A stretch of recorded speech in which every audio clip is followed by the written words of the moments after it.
And over to the Russia-Ukraine war. Now, 2 people have been killed in the Tula region as a result of a Ukrainian drone attack that also targeted Moscow and other Russian regions. Now, this is according to the Russia's regional office, official and a defense ministry. On the other hand, Russia targeted Ukraine's Zaporizhia with guided aerial bombs, hitting residential areas, a bus station and a clinic, and injuring at least 12 people.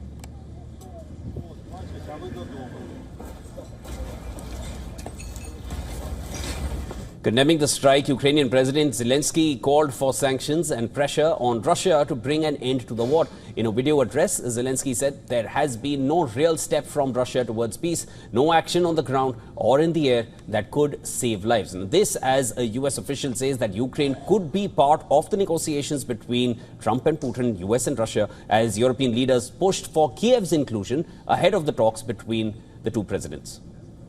Now, the 2 leaders will meet in the U.S. state of Alaska on Friday to try to resolve the 3-year war. But the European Union has insisted that Kyiv and European powers should be part of any deal to end the conflict.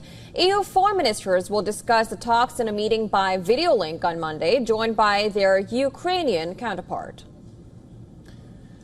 And US Vice President J.D. Vance has said that the United States was working to schedule talks between Putin and Zelensky, but went on to emphasize that there is no point in a sit-down before the Alaska summit. I actually don't think it would be that productive. I think fundamentally the President of the United States has to be the one to kind of bring these 2 together. We're, of course, going to talk to the Ukrainians.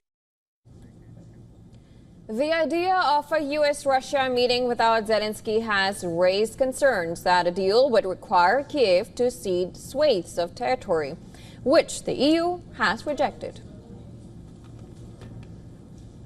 Now, a Wall Street Journal report quoted a U.S. official who said that Putin called for pausing the war at current lines in both regions and then would negotiate land swaps with Ukraine, aiming for full Moscow control of Zaporizhia and Kherson.